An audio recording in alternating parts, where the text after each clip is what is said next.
அந்த 3 பாட்டு போட்டிருந்தா இன்னும் கொஞ்சம் நேரம் நல்லா எனக்கு பாடல் பார்க்குறதுல ரொம்ப ஆசை. ஏன்னா இந்த ஹீரோயினுங்களெல்லாம் அத நல்லா பார்த்துருக்கலாமேன்னு ஆசை தான். வேற ஒண்ணும் இல்ல. இதில வந்து இந்த மாஸ்க்க போட்டது ஒருத்தரு, மாஸ்க்க போட வச்சவர் ஒருத்தர்ன்னு நெனைக்கிறேன். 2 பேரும் பண்ற லொள்ளு ஜாஸ்தியா இருக்கும் போல இருக்கு படத்துல. ஃபர்ஸ்ட்டு லுக்கு. என்னங்கடா ஃபர்ஸ்ட்டு லுக்கு? இப்படியெல்லாம் சொல்லி ஏமாத்திட்டு, இங்கிலீஷ்காரன் ஸ்டைல மட்டும் ஃபாலோ பண்ணா பத்தாது. நம்ம ஊர்ல நமக்கு என்ன சாப்பாடோ, அந்த மாதிரி பரிமாறுனா தான் நம்மளுக்கு அது ஏத்த மாதிரி ஆகும். மனம் மாறாத கதை செய்யும் ஆற்றல் கொண்ட இயக்குனர்களுள் மிக முக்கியமானவர். யாரென்றாலும் அன்பே அவரது மொழியாக இருக்கும். கண்ணா என்று இளைய தம்பிகளை இவர் அழைக்கும் விதம் உடன் பயணிப்பவர்களுக்கு இனிப்பு உற்சாகம். மனம் கடந்து நெய்த பல கதைகளும் இவரிடம் உண்டு. அதையெல்லாம் விரைவில் படமாக பார்க்க ஆசை.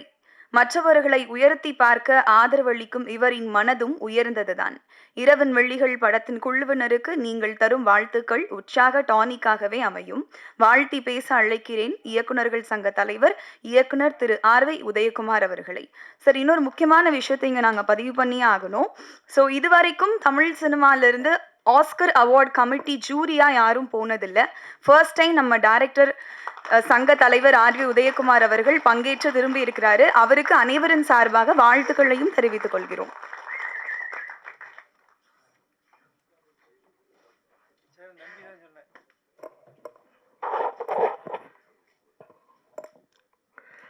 அனைவருக்கும் வணக்கம். கிட்டத்தட்ட ஒரு 1 1/2 மாசமா நான் எந்த விழாவிலையும் கலந்துக்கல. அதுக்கு காரணம் இப்ப சொல்லிட்டாங்க. நம்மள கடத்திட்டாங்க. இரவின் விழிகள் வந்து சும்மா ஏதோ ஒரு ஆர்டினரியான ஒரு படமா தான் இருக்கும்னு நெனச்சுட்டு நானு ஒரு சாதாரணமா தான் உட்கார்ந்தேன். ஆனா உண்மையாலுமே மிரட்டிட்டாங்க. The making is very good. All the best. இது புரொடியூசரும், டைரக்டரும் 2 பேரும் சேர்ந்து நடிச்சு, இதில வந்து இந்த மாஸ்க்க போட்டது ஒருத்தரு, மாஸ்க்க போட வச்சவர் ஒருத்தர்ன்னு நெனைக்கிறேன். கரெக்ட்டா? அவர் தான மாஸ்க்ல இருக்கிறவரு. ஆமா. 2 பேரும் பண்ற லொள்ளு ஜாஸ்தியா இருக்கும் போல இருக்கு படத்துல. ரொம்ப அழகா பண்ணியிருந்தாங்க. மேக்கிங்கே நம்ம கேமராமேன சொல்லாம இருக்க முடியாது. ரொம்ப நல்லா பியூட்டிஃபுல் ஷாட்ஸு. அந்த லொகேஷன்ல எடுக்கிறது ரொம்ப டஃப். காடுல போய் எடுக்கிறதெல்லாம். அதுலயும் வந்து ஒரு நேர்த்தியான ஒரு ஃபோட்டோகிராஃபி. மியூசிக் ரொம்ப நல்லா இருந்தது. ரொம்ப அந்த படத்தினுடைய கருவுக்கு ஏற்றாற்போல அந்த சஸ்பென்ஸு, த்ரில்லரும், அந்த பேங்கு நல்லா கலக்கியிருக்கீங்க. பாடலும் நல்லா இருக்கு. 2 1 1/2 பாட்டு தான் போட்டீங்க. 5 பாட்டுன்னு சொல்லிட்டு, அந்த 3 1/2 பாட்டு இவங்களே வச்சிருக்காங்க போல இருக்கு. அந்த 3 1/2 பாட்டு போட்டிருந்தா இன்னும் கொஞ்சம் நேரம் நல்லா எனக்கு பாடல் பார்க்குறதுல ரொம்ப ஆசை. ஏன்னா இந்த ஹீரோயினுங்களெல்லாம் அத நல்லா பார்த்துருக்கலாமேன்னு ஆசை தான். வேற ஒண்ணும் இல்ல. அவங்களுக்கும் அதான் எதிர்பார்த்தாங்க. ஏன்னா சாயந்தரம் ரொம்ப நேரமா வெயிட் பண்ணிட்டு இருக்கிறவங்களுக்கு ஒரு அழகான விஷயம் கிடைக்கு பாருங்க. ஆமான்றாரு பாருங்க நம்ம அண்ணன். ம். அ வந்த உடனே நம்ம போஸ் வெங்கட் சொன்னாரு. ரொம்ப சந்தோஷமா இருந்தது. இன்றைக்கு கலைமாமணி விருதுகள் அறிவிக்கப்பட்டிருக்கிறது. பெரும்பாலான திரையுலகத்தைச் சேர்ந்தவர்களுக்கு, திறமையானவர்களுக்கு வழங்கியிருக்கும் குழுவில தம்பி இடம்பெற்றிருப்பது மகிழ்ச்சி. அவருக்கு ஒரு கரகோஷத்தோட நன்றியை தெரிவித்துக் கொள்ள ஆசைப்படுகிறேன். குறிப்பாக நான் நன்றி சொல்ல விரும்புறது எங்க இயக்குனர்களுக்கு நீங்க குடுத்துருக்கீங்க. நம்ம ம். ம். லிங்குசாமி, வெங்கட் பிரபு, ம் அ எஸ்.ஜே. சூர்யா, அப்புறம் விக்ரமன் அவர்களுடைய துணைவியார் அவங்களுக்கு குடுத்துருக்காங்க. ரொம்ப நன்றி அதுக்கு. நான் விக்ரமன் சார்பிலேயே நான் நன்றியை தெரிவிச்சுக்கிறேன் இந்த மேடையில. ஏன்னா இந்த மாதிரி தேர்வுக்குழுவுல இருக்கிறது ஒரு பெரிய கஷ்டமான விஷயம். அது சாதாரண விஷயம் இல்ல. சந்தோஷப்படக்கூடிய விஷயம் இல்ல. நிறைய ப்ரெஷர்ஸ் இருக்கும். நம்ம தேர்ந்தெடுக்கும்போது ரொம்ப ஜாக்கிரதையா இருக்கணும். அந்த கிட்டத்தட்ட கடந்த ஒரு 15 நாளா ஆஸ்கார் விருதுக்கு இந்தியாவிலிருந்து அனுப்பக்கூடிய படத்தை தேர்ந்தெடுக்கும் குழுவுல நாங்க ரொம்ப கஷ்டப்பட்டோம். ஏன்னா நெறைய படங்கள், நல்ல படங்கள் வந்தது. ஒரு பெரிய குறை வந்து தமிழ்ல இருந்து எந்த படமும் வரல. ஏன்னா கொஞ்ச நாளாக பார்த்தீங்கன்னா திரையரங்குகளில் கூட்டமே வர்றதில்லைன்றாங்க. ஏன் திரையரங்கத்துக்கு கூட்டம் வரல? இப்போ இன்றைக்கி அதுதான் மெயின் மேட்ரு.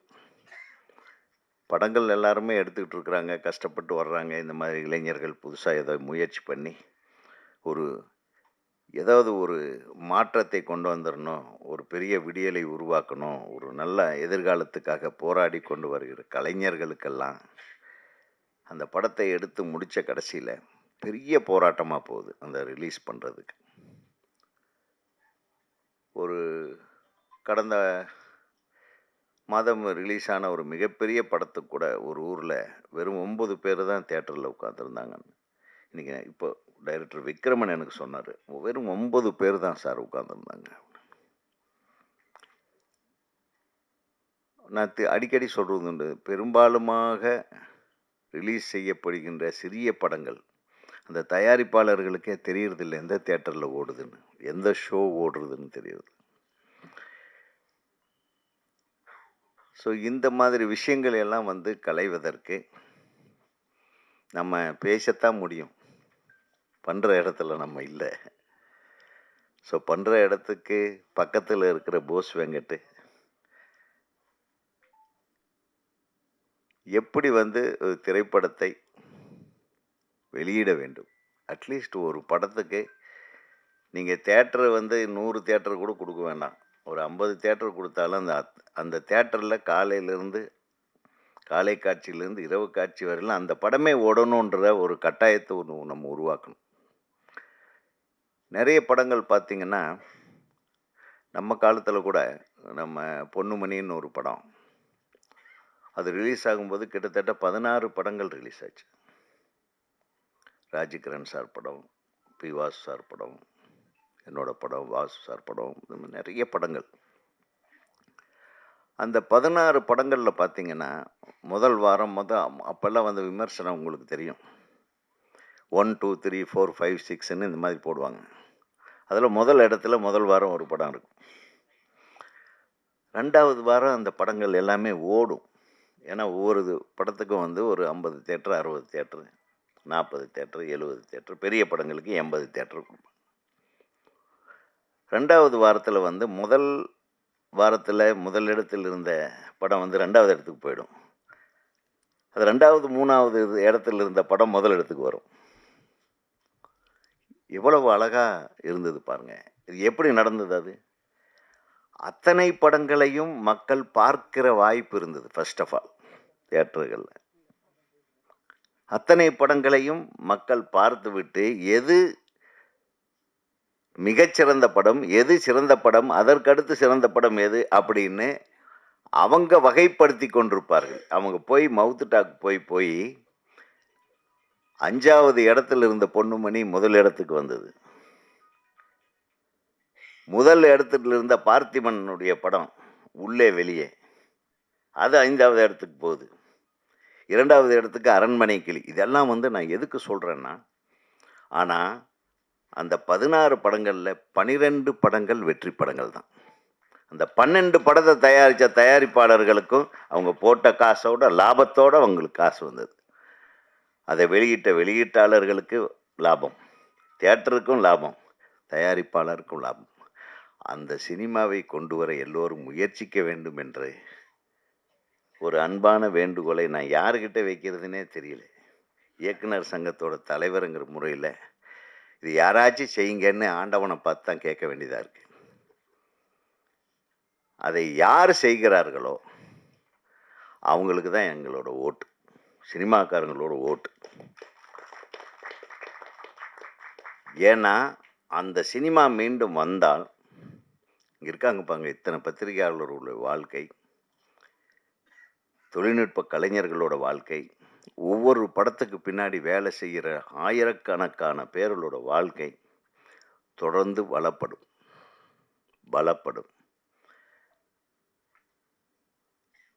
இன்னைக்கு உலக அரங்கத்துக்கு ஒரு சினிமா போகிற தேர்வுக்குழுவில் இருக்கும்போது நான் போய் முதல்ல தேடி பார்த்தது தமிழ் படம் வந்திருக்கான்னா தமிழ் படம் வரல. அதே எனக்கு மிகப்பெரிய அப்செட். நம்ம தமிழ் படம் எங்கே நோக்கி போயிட்டு போய் பார்த்தா 4 தெலுங்கு படம் வருது. 4 கன்னட படம் வருது. எங்க போச்சு நம்மளுடைய கிரியேட்டிவிட்டி? எங்க மிஸ் ஆகுது? எங்க நம்ம மிஸ் பண்றோம்? தமிழ் சினிமாவை காக்க வேண்டிய ஒரு கட்டாய சூழ்நிலையில இந்த மாதிரி இளைஞர்கள் எவ்வளவோ கஷ்டப்பட்டு ஒரு விஷயத்தை முன்னெடுத்து கொண்டு வர்றாங்க. இதுக்கு சரியான தியேட்டர்களை கொடுங்க. இந்த தியேட்டரில் படம் ஓடுது, ஒரு 4-5 நாள் ஓட வச்சாதான் அது 4-5 நாளாக அந்த படம் ஓடுதேன்னு சொல்லி ஒரு 10 பேர் வருவான். 10 பேர் 100 பேராக வாய்ப்பு இருக்கிற திரைப்படங்கள் நிறைய கடந்த காலங்களிலே, கடந்த மாதம் ரிலீஸ் ஆன ஒரு 12 படத்தில் ஒரு 10 படம் நானே பார்த்தேன். அதில் 7-8 படம் நல்லாவே இருந்தது. ஆனால் எந்த படமுமே ஓடல. ஸோ நம்ம தமிழ் திரை ரசிகர்களே, நான் அவங்கள தான் கெஞ்சணும். தயவு பண்ணி எல்லா படத்தையும் போய் பாருங்கள்.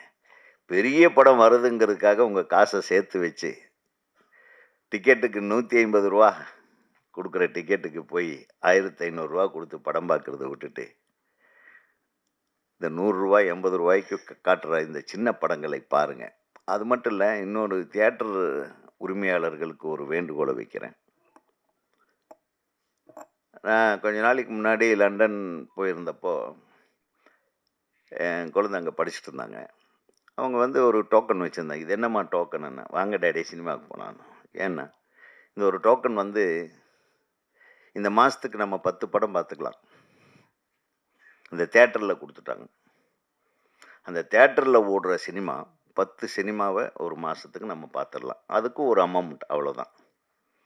அந்த மாதிரி ஒரு 1000 ரூபா வசூல் பண்ணிவிட்டு ஒரு மாதத்துக்கு 10 படம் நாங்கள் தேட்டரில் பார்த்துக்கலாம் அப்படிங்கிற மாதிரியான டிக்கெட்டை கூட தியேட்டர் அதிபர்கள் விற்கல. எந்த படம் ஓடினாலும் போய் பார்த்துக்கலாம், எத்தனை தடவை வேணாலும் பார்த்துக்கலாம். இது எப்படி இருக்கு? ஏதோ ஒன்று செஞ்சு சினிமாவை காப்பாற்றுங்க, காப்பாற்றுறதுக்கு உதவிகரமாக இருங்கன்னு சினிமாவை காப்பாற்றும் வல்லமை படைத்தவர்களுக்கு எனது வேண்டுகோளை வைத்து, இந்த திரைப்படம் ஒரு மிகப்பெரிய கனவோடு எடுத்திருக்கிறார்கள். பார்த்திபன் சார்கிட்ட ஒர்க் பண்ணேன்னு சொன்னீங்க இல்லை? அந்த மேக்கிங் ஸ்டைல் தெரியுது. இந்த படத்தில் நீங்கள் சொல்ல வர்ற கருத்து நல்ல கருத்து. நீங்கள் அது குறிப்பிட்டு சொன்னீங்க. இன்னும் பெண்களுக்கு போதுமான அளவுக்கு பாதுகாப்பு இல்லாத ஒரு சூழ்நிலை தான் தமிழ்நாட்டில் இருந்து கொண்டிருக்கிறது. ஒவ்வொரு காலகட்டத்திலையும் அப்படித்தான் இருக்குது. எல்லா காலம், நான் இன்றைக்கு மட்டும் சொல்லலை. இவர் சொன்ன மாதிரி 47லேருந்து இன்றைக்கி வரையிலும் என்றைக்கு ஒரு பொம்பளை தனியாக மிட் நைட்டில் சுதந்திரமாக போயிட்டு வராளோ அன்றைக்கி தான் இந்த நாட்டுக்கு சுதந்திரம்னு சொன்னாங்க. அந்த சுதந்திரம் இன்னும் கிடைக்கல. ஏன் பகல் நேரத்திலே தனியாக போக முடியாது போல. ஆக ஒரு ஒரு குறிப்பிட்ட நோக்கத்தோடு எடுக்கப்பட்ட இந்த திரைப்படத்தை அனைவரும் ஆதரியுங்கள். அது தொடர்ந்து நம்ம ஆதரிக்கிறவங்க இங்கே தான் இருக்காங்க. நிச்சயமாக இந்த படத்தை பற்றி நல்லா எழுதுவாங்க. இந்த படத்தை பற்றி பரபரப்பான என்ன நிறைய பேர் பப்ளிசிட்டி பண்ண மாட்டேன்றாங்க. நம்ம பீரியட்லலாம் எப்படின்னா, ஷூட்டிங்க்கு போகும்போது இருந்து ஸ்டில்ஸ் வர ஆரம்பிச்சிடும். இப்போ ஸ்டில்ஸே லீக் பண்ண மாட்டேன்றாங்க. என்னமோ ஒரு பேரை சொல்லி ஃபஸ்ட்டு லுக்கு. என்னங்கடா ஃபஸ்ட்டு லுக்கு? இப்படி எல்லாம் சொல்லி ஏமாற்றிட்டு இங்கிலீஷ்காரன் ஸ்டைலை மட்டும் ஃபாலோ பண்ணால் பார்த்தாது. நம்ம ஊரில் நமக்கு என்ன சாப்பாடோ அது அந்த மாதிரி பரிமாறினா தான் நம்மளுக்கு அது ஏற்ற மாதிரி ஆகும்.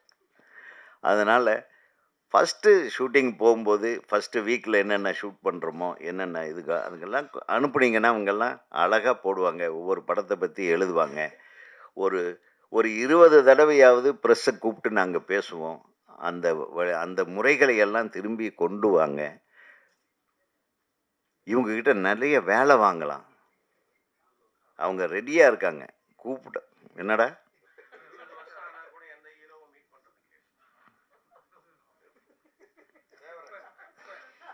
நீ வாய கொஞ்சம் பேச. அது நீ பேசுன இன்னும் பரபரப்பாய்.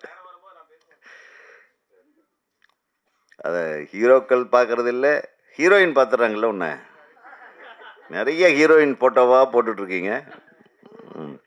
அவர் ஹீரோவை போய் பார்க்கறதே கிடையாது, இவர் பார்க்கறது இல்லை. சரி, பாதி உண்மை இருக்குது அதில், நீங்கள் சொன்னதில். அதை நான் சொல்கிறேன். நம்ம ஹீரோக்களை விட்டுருங்க. அட்லீஸ்ட் இயக்குனர்கள் நீங்கள் என்ன பண்ணுறீங்கன்னா, படம் எடுக்கும்போது அப்பப்போ அந்த ஸ்டில்ஸை கொண்டு வந்து அப்பப்போ பரபரப்பாக அதை வெளியிட்டுட்டே இருக்கணும். அது என்ன எடுத்துட்ருக்கிறீங்க, எப்படி பண்ணிகிட்ருக்கீங்க, எந்த ஊரில் ஷூட்டிங் நடக்குது, இந்த மாதிரி விஷயங்களே இப்போ இவங்களுக்கு யாருக்கும் தெரியுதில்ல. படம் இந்த மாதிரி போட்டு ஆடியோ ரிலீஸுக்கு வரும்போது, ஓ இந்த மாதிரி ஒரு படத்துக்கு ஆடியோ ரிலீஸுன்னு. இல்லை உண்மைதானே இது? அதான் இது அநியாயமாக இருக்குது. நம்மளும் சரியில்லை. அதனால் நம்ம மேக்கிங்கில் கான்சன்ட்ரேட் பண்ணுறோமே தவிர, இன்னைக்கு பப்ளிசிட்டிக்கு வந்து எல்லாம் ஒரே ஒரே டைமில் வந்து நீங்கள் தான் உங்கள் கையில் தான் படம் இருக்குது, உங்கள் கையில் தான் படம் இருக்குன்னு சொல்லி அவங்க கையில் என்னத்த இருக்குது பாவம்? ஒன்றும் இல்லை. படம் நல்லா இருந்தால் நல்லா இருக்குன்னு எழுத போகிறாங்க. அப்புறம் போட்டு அவங்கள போட்டு நம்ம யூடியூபர்ஸை திட்டுறோம். அது வேறு ஒரு பக்கம்.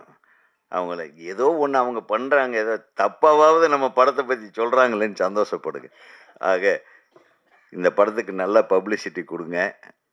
மிகப்பெரிய வெற்றி படமாக இது அமைய எனது மனமார்ந்த வாழ்த்துக்களை தமிழ்நாடு திரைப்பட இயக்குனர்கள் சங்கத்தின் சார்பாக தெரிவிப்பதில் மகிழ்ச்சி அடைகிறேன். அடுத்து நம்ம பேரரசு இருக்கார், என் சார்பாக அவர் நிறைய பேசுவார். அதுக்கப்புறம் என்ன, நீ ஹீரோயின்கள்லாம் இருக்காங்க, அவங்கள பற்றியெல்லாம் நீ பேச வேண்டியிருக்கு. நான் யார் பேரையும் சொல்லலைப்பா, உனக்காக சந்தோஷப்படு. ஹீரோயின்களுக்கும் எனது மனமார்ந்த வாழ்த்துகள். அனைத்து தொழில்நுட்ப கலைஞர்களுக்கும் எனது வாழ்த்துக்கள். நன்றி, வணக்கம்.